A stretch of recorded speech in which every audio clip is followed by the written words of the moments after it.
மாத ராசி பலன் வரிசையில் நாம் காண இருப்பது மார்ச் மாத ராசி பலனை பார்ப்போம் வாருங்கள். எனது அன்புள்ளம் கொண்ட கும்பராசி நேயர்களே, ஐயா இந்த மாத தொடக்கமே உங்களுக்கு சிறப்பென்று தான் சொல்லணும் சுவாமி. ஏன்னா மாதத்திலே இருக்கின்ற கிரகங்கள் அமர்ந்திருக்கும் நிலைமை எல்லாத்தையும் வச்சு தான் நாம் அடுத்த மாதத்துக்கான பலாபலங்களை நாம் சொல்ல முடியும். ஏற்கனவே சனி பகவான் உங்கள் ராசி என்று சொல்லக்கூடிய ராசிநாதன் வீற்றிருக்கிறார். ஜென்ம சனி நடைபெற்று கொண்டிருக்குது. இதுவரை தொலைதூர பயணத்தில் வாழ்ந்து கொண்டிருக்க கும்பராசிகாரங்களாம் இனிமேல் வீடு சென்று செல்லக்கூடிய பாக்கியத்தை கொடுக்க போகிறார். ஐயா ரொம்ப நாளாக நான் வீட்டுட்டு வெளியில் வாழ்ந்துட்டுருக்கேன், இப்போ எதுவும் தகவல் தொடர்பே இல்லாமல் இருக்கிறோம். இனிமேல் செல்லக்கூடிய வருமானம் தனவரவு அதிகரிக்கக்கூடிய காலமாக அமைகின்றது. தனவரவு இனிமேல் எக்ஷன் ஆகினே இருக்கும் சுவாமி, பயப்படாதீங்க. பிரச்சனையிலேருந்து நாம் வெளிவர தான் போகிறோம். கும்பராசிக்காரங்க அதிகமாக கடன் தொல்லையிலும் பிரச்சனையிலும் மாட்டிக்கொண்டிருக்கும். திருமணம், அதாவது சனி பகவான் கம்மியாலாம் கொடுக்கல சாமி, எல்லாத்தையும் சேர்த்தே கொடுத்துருக்காரு, நல்லதையும் கொடுத்துட்ருக்காரு. நாம் ஏற்றுக்கொள்வதை பொறுத்து தான் நம்மளுக்கும் அதுக்கேற்ற மாதிரி மாற்றிக்கணும், நம்மளையும் மாற்றிக்கணும். சுய வேலை வாய்ப்பு செய்து கொண்டிருக்கும் டீச்சர்ஸ் ஆகட்டும், ஆசிரியர் தொழில் மார்க்கலாகட்டும், எல்லாருக்குமே இது ஒரு ஏற்புடைய காலம் என்று தான் சொல்லுவேன். ஏன்னா 2ஆம் அதிபதி புதன் குரு பகவான் அல்லவா, 8ஆம் அதிபதி புதன் அல்லவா. இந்த ஆசிரியர் தொழில் ஆகட்டும், அடுத்தவங்களை மெக்கானிக்கல் ஒர்க்கில் அதெல்லாம் எல்லாத்தையும் சிறப்புன்னு தான் சொல்லுவேன். மைன்யூட் அறிவு அவங்களுக்கு அதிகம், எளிதில் மற்றவங்களை ஈஸியாக அண்டர்கேட் பண்ணுறது அவங்களுக்கு. ஒரு பொறுப்பை கொடுத்தனா இவங்ககிட்ட கொடுத்து பாருங்கள், அந்த சேலையில் செஞ்சு முடிப்பாங்க. ஏன்னா கிரகங்கள் அமர்ந்திருக்கும் 12ஆம் இடத்தில் செவ்வாய் பகவான் உச்சம் பெற்று காணப்பட்டு சற்று சஞ்சலங்கள், வெளியூர் தொடர்பு, இந்த சுப நிகழ்ச்சிகளில் தான் நாம் கடந்துக்கணும். ஆன்மீக சுற்றுலா இதெல்லாம் நடைபெற்றது, அதெல்லாம் ஒன்றும் பிரச்சனை கிடையாது. இனிமேல் வெளியூர் சென்று பிழைக்கின்ற பாக்கியம், தன்னம்பிக்கை ஏற்படக்கூடிய காலம், ஒரு வேலையில் பிஸ்னஸில் அடுத்த கட்ட நடவடிக்கை எடுத்து செல்லக்கூடிய பாக்கியத்தை நாம் ஏற்படுத்த போகிறோம். பிஸ்னஸ் இப்படியே இருக்குதே, நம்மளுக்கு முன்னேற்றம் தரக்கூடிய பாதைகள் இல்லையேன்னு அந்த குழந்தைகளுக்கு, நாம் பெற்ற பிள்ளைகளுக்கு மாணவர்களால் ஏற்படக்கூடிய தொல்லைகள், அவங்களால் ஏற்படும் மாணவர்கள் பிரச்சனை ஏற்பட்டிருக்கும் பாருங்கள், உடல் உபாதைகள், இவெல்லாம் அந்த பிள்ளைகளால் ஏற்பட்ட பிரச்சனைகள்லாம் விலக தான் போகுது. இந்த காலம் நெருங்கி வந்து கொண்டு தான் இருக்கிறது. சூரிய பகவான் இடம் பெயர்ந்து விடுகிறார் 13 தேதிக்கு அப்புறம். அதுக்கு முன்னவே புதன் பகவான் 3 தேதிக்கு அப்புறமே இடம் பெயர்ந்து நம்ம ராசியிலிருந்து வெளியேறுகின்றார். என்னங்க ஒரே குழப்பமான சூழ்நிலையே வாழ்ந்துட்டுருக்குமா, இப்படி தான் இருப்புமா நம்ம வாழ்க்கை தரம் மாறாதா என்று நினைவில் விரும்பலை. அந்த வாழ்க்கை தரம் மாற்றக்கூடிய காலம் இதோ வந்து விட்டது ஐயா. சூரிய பகவான் இடம்பெயர்ந்து 2ஆம் இடத்துக்கு, இன்னும் செல்வங்கள் சேரப்போது, இன்னும் தன்னம்பிக்கை வளரப்போது, நிறைய கம்யூனிகேஷன் கிடைக்க போசாங்க.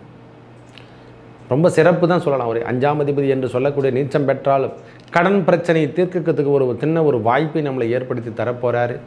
ஒரு 15ஆம் தேதிக்கு அப்புறம் செவ்வாய் பகவான் இடம்பெயர்ந்து, அதாவது 12ஆம் இடத்துல இடம்பெயர்ந்து நம்ம ராசிக்குள்ளே வரார்.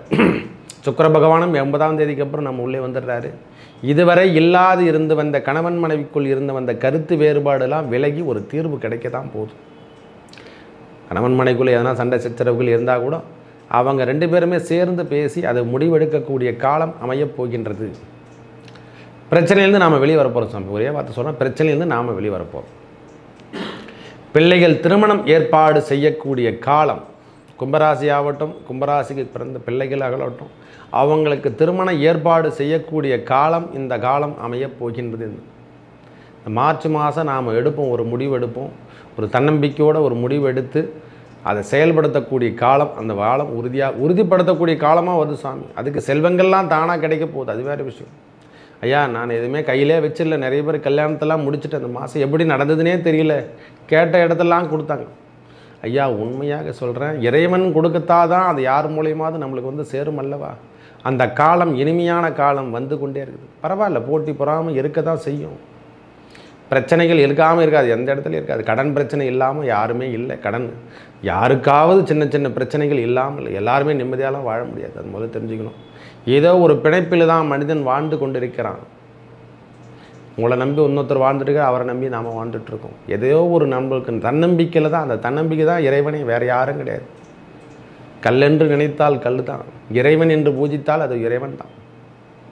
அந்த தன்னம்பிக்கை இனிமேல் அதிகப்படுத்தக்கூடிய காலம் சாமி. தன்னம்பிக்கை வரப்போதுங்க நம்மளுக்கு. இது ஒன்று போதும் சாமி, ஒரே வார்த்தை சொல்லணும்.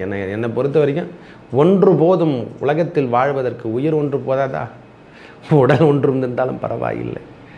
மனம் சார்ந்த விஷயமாகட்டும், உடல் சார்ந்த விஷயமாகட்டும், இனிமேல் கும்பராசிகாரங்க ஒளிர தான் போகிறாங்க. எப்படிங்க அந்த செல்வம்லாம் வந்ததுன்னு சொல்லிட்டு நீங்களே ஆச்சரியப்படுவீங்க. செல்வங்கள் சேரக்கூடிய காலம் இனிதே வந்து கொண்டிருக்குது. ஏன்னா சூரிய பகவானும் சுக்கிர பகவானும் உச்ச நிலைமைக்கு இணையாக வந்து கொண்டிருக்கிறார்கள். இன்னும் ஒரு மாதம் கழித்து இருவரும் அந்த உச்ச நிலைமைக்கு செல்லும் பொழுதெல்லாம் நம்ம வீட்டில் சுப நிகழ்ச்சிகள் நடந்த வண்ணம் காணப்படும். இதுக்கு முதல் ஆதாரமே சொன்னது. அதனால சொன்னேன், இது ஒரு முடிவு எடுக்க போகிறோம். அடுத்த மாதம் செய்கிறதுக்கு இப்போ எடுத்தால் தாங்க அடுத்த மாதம் செய்ய முடியும். நாளைய பொழுது நல்ல பொழுதாக விடியக்கூடிய காலம் வந்து கொண்டே இருக்குது. கும்பராசிக்காரங்க இனிமேல் ஒளிர தான் போகிறாங்க, பின்தங்கி போக மாட்டாங்க. ஐயா, கல்வித்தரம் உயரக்கூடிய காலம் வந்து கொண்டிருக்குது. நீட் தேர்வு எக்ஸாம் எதனா எழுதுகிறவங்களாகட்டும், மேற்படிப்பு படிக்கக்கூடிய காலம் எதனா நாம் எக்ஸாம் எழுதி நாம் பாஸ் பண்ணிவிடுமா, இது பண்ண மாட்டோமா, தோற்றுருமா, தோல்வியில் வெற்றி பெறும், அதெல்லாம் எல்லாம் வின் பண்ண தான் போகிறீங்க. திருமணம் ஆகாதிருந்த அனைவருக்கும் கும்பராசிக்காரங்க அந்த திருமண வயது வந்து திருமண ஏற்பாடுகள் நடத்தி திருமணத்தை முடிக்கக்கூடிய காலம் வந்து கொண்டே இருக்குது. சதய நட்சத்திரம் மாவட்டம் போராட்டார், முக்கியமாக சதய நட்சத்திரக்காரர்களுக்கு இது ஒரு ஏற்புடைய காலம். இந்த மாதம் திருமண ஏற்பாடுகள் கண்டிப்பாக நடக்க போகுது சாமி. புரட்டாதி ஆகட்டும், அவிட்டம் ஆகட்டும், கும்பராசியில் வீட்டிற்கு அனைவருக்கும் இது ஒரு சுப நிகழ்வுகள் நடக்கக்கூடிய காலம். திடீர் திருமணம் ஏற்பாடு நடக்கும். திடீர்னு ஒரு காதல் திருமணம் ஏற்பாடு வரக்கூடிய காலமாக அமையப்போகிறது. காதல் சம்பந்தப்பட்ட உணர்வுகள் நம்மளுக்கு ஏற்பட தான் போகுது. அதெல்லாம் நல்லதே நடக்கும் சுவாமி. உடல் உபாதைகள் ஏதேனும் பிரச்சனைகள் இருந்தால் அதுக்கு ஒரு தீர்வு கண்டிப்பாக கொடுக்க தான் போகிறோம். நம்மளுக்கு உடல் உபாதைகள் ரொம்ப நாளாக நீடித்து இருக்குது சாமி, இது ஒரு பிரச்சனையிலே இருக்கோம், நம்ம ஒன்றும் பண்ண முடியல. அந்த தீர்வுகளுக்கு இது ஒரு விடை என்று சொன்னால் இந்த மாதம் நம்மளுக்கு அது கிடைக்கும். நல்ல சுய வேலை வாய்ப்பு செய்யக்கூடிய நபர்களாகட்டும், தன்னம்பிக்கை இல்லாமல் இருந்துட்டு நாம் இன்னும் வாழ்க்கை வாழலாமா வானாமா அப்படின்ற ஒரு முடிவுக்குள்ளே இருக்காங்க பாருங்கள். கடன் பிரச்சனையை அதிகப்படுத்தி வாழ்ந்துட்டு இருக்காங்க. பயப்படாதீங்க, வீடு கட்டக்கூடிய பாக்கியத்தை கண்டிப்பாக கொடுப்பார் உங்களுக்கு. வீடு கட்டுவீங்க, கண்டிப்பாக கட்டுவீங்க, அதெல்லாம் ஒன்றும் பிரச்சனை இல்லை. கணவன் மனைவிக்குள் சின்ன சின்ன கருத்து வேறுபாடு இருக்கும், அதெல்லாம் சரியாயிடும் சாமி, தானே சரியாகிவிடும். உள்ளத்தில் ஏற்படக்கூடிய காயங்கள் அனைத்தும் மாறக்கூடிய காலமாக இந்த மாதம் அமையும், மருந்தாக அமையும். இறைவனுக்கு சின்ன மருந்து கொடுத்து அதை ஆற்றி வைப்பார். உடல் உபாதியாகட்டும், பிள்ளைகள் வழி பிரச்சனைகள் ஆகட்டும், சுய தொழில் வேலை வாய்ப்பாகட்டும், பொதுத்துறை நிறுவனத்தில் ஒர்க் பண்ணுறவங்களாகட்டும், இது ஒரு நல்ல ஒரு காலம் என்று தான் எடுத்துக்கலாம். திடீர் பண வரவு, திடீர் பண செல்வங்கள் சேரக்கூடிய பாக்கியம், மனதில் ஏற்பட்ட குழப்பங்கள் நீக்கிறதுக்கு இது ஒரு காலம். உணவு கட்டுப்பாடு அவசியம் ஐயா. இந்த மாதம் உணவு கட்டுப்பாடில் கொஞ்சம் அவசியமாக இருந்துங்க. நல்ல உறக்கங்கள் கிடைக்கக்கூடிய மாதமாக இந்த மாதம் அமையும். உறங்காமல் இருக்கீங்க பாருங்கள், நல்ல உறக்கக்கூடிய காலமாக அமையப் போகிறது. மேலும் நல்லதெல்லாம் நடக்க இறைவன் முருகப்பெருமான் வணங்கி வர உங்கள் வாழ்வில் ஏற்பட்ட துன்பங்கள் அனைத்தும் விலகி நல்லதே நடக்கும். நன்றி, வணக்கம்.